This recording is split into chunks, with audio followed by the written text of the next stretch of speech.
मनीषा जी कोठारी सतना से महाराज जी आपके चरणों में बारंबार नमोस्तु करते हुए पूछ रहे हैं, क्या भक्ति में केवल भावना ही काफी है? भक्ति में भावना ही काफी है। देखिए, बिना भावना के भक्ति होती ही नहीं, और भक्ति खुद में एक भावना है। अपने इष्ट आराधक के प्रति अनुरागपूर्ण भावना का नाम भक्ति।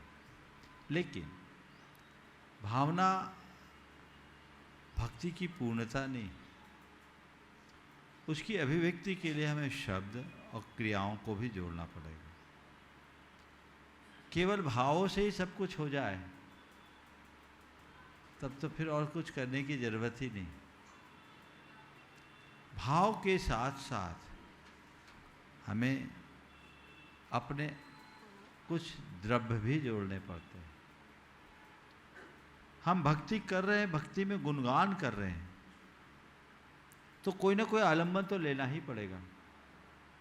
बिना आलम्बन के हमारी भक्ति होगी कैसे? आज हम शब्द का भी आलम्बन दे रहे हैं, तो भाव से पृथक है। भगवान की मूर्ति का आलम्बन ले रहे हैं, ये हमारे भाव से बाहर है। पूजा की सामग्री का आलम्बन ले रहे हैं, ये हमारे भाव से बाहर है। धार्मिक आयोजनों का आलम्बन ले रहे हैं, ये हमारे भाव से बाहर है। और इन सब आलम्बनों से हमारी भक्ति भावना में वृद्धि होती है।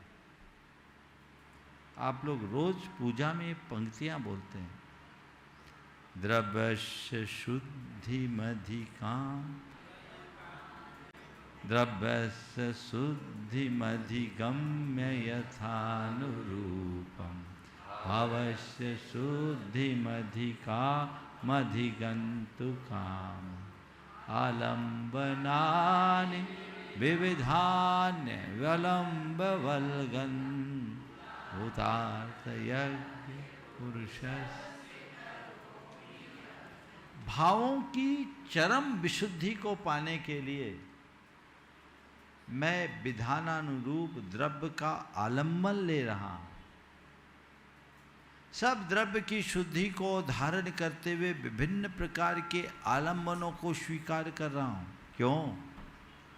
क्योंकि मैं भाव की चरम विशुद्धि को प्राप्त करना चाहता हूं। तो इसका अर्थ ये निकालना चाहिए, बिना भाव के क्रिया फलवती नहीं होती,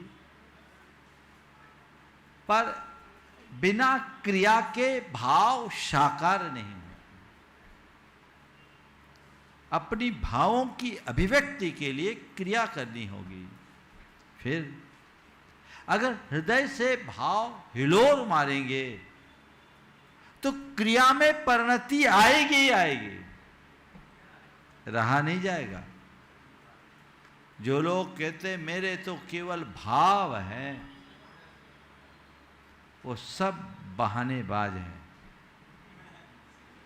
यदि तेरे हृदय में भाव है तो वो प्रकट होगा, किसी न किसी रूप में प्रकट होगा। हाँ, कई बार होता है कि भाव बहुत प्रगाढ़ होते हैं, लेकिन अन्य सुविधाएं न होने के कारण हम क्रियात्मक रूप में उसे उस रूप में प्रकट नहीं कर पाते। ये बात अलग है, लेकिन किसी न किसी रूप में प्रकट तो करो। बिना भाव के की गई बड़ी बड़ी क्रियाएं अर्थहीन हैं, तो बिना क्रिया के भाव भी फलवान नहीं होते। इस बात को हमेशा ध्यान रखो। गोमटेश बाहुबली के अभिषेक में एक बुढ़िया की लुटिया गजब कर गई। इसमें भाव का चरमोत्कर्ष दिखता है, लेकिन उसमें भी क्रिया थी कि नहीं थी। एक लुटिया लेकर बुढ़िया गई और बुढ़िया के द्वारा आनीत उस लुटिये के जल से भगवान का अभिषेक हो गया, जो बड़े बड़े घड़ों से अधूरा था। मैं आपसे सवाल करता हूं, क्या ये केवल भाव संपन्न हुआ कि क्रिया भी हुई? हाँ, क्या है? तो तुम्हारे हृदय में भक्ति होगी तो क्रिया किए बिना रहोगे नहीं। समझ गए?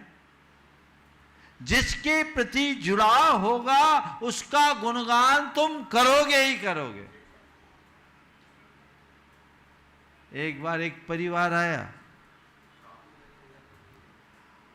और कहा, महाराज जी इससे कहो ये मंदिर से दूर रहता है।